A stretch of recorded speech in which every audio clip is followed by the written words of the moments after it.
the benefit that the viewer will get from the peer exchange format, such as this, is that they will understand not only the complexity of the subject and the multidimensionality of the subject, but they'll also be able to come away with some very practical changes that they can instigate in their practice the very next day.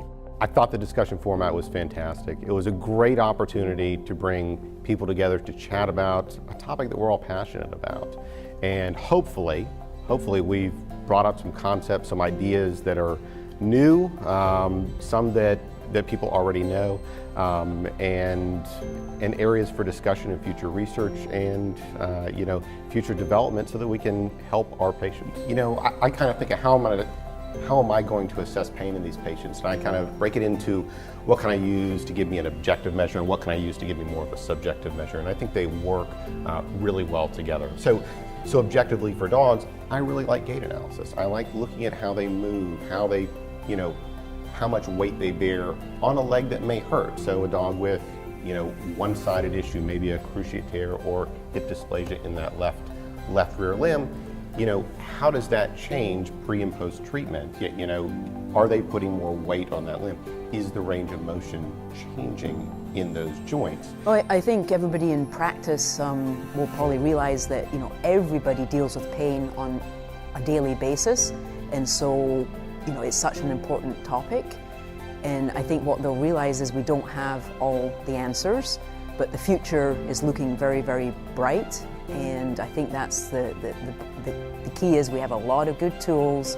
We don't have all the answers. Even a group of invited experts, we don't have all the answers either. I think we all learned something. We always learn things from practitioners. But I think the way ahead is now quite clear for pain management. It was a great honor to be part of this panel. It was really exciting to be part of a group that has such a diverse set of experiences and ideas and viewpoints, and to really get this opportunity for exchange is invaluable. The human trials were very long-term, and the ones where the most adverse events were seen were in combination with long-term non-steroidal use as well. And so the restarting of those has been restricted to humans not also taking non-steroidals, and certainly in our canine and feline studies we have insisted that they be off steroids and non-steroidals throughout the studies.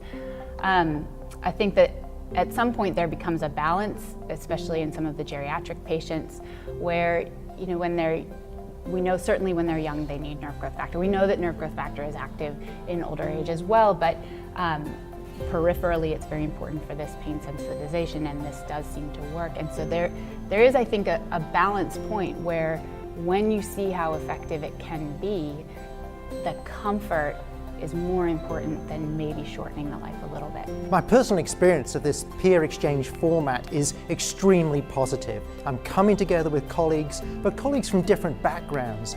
And for me, that allows me to move my focus that's often a very myopic. I'm focused on what I'm interested in that day, that week, that month, that year.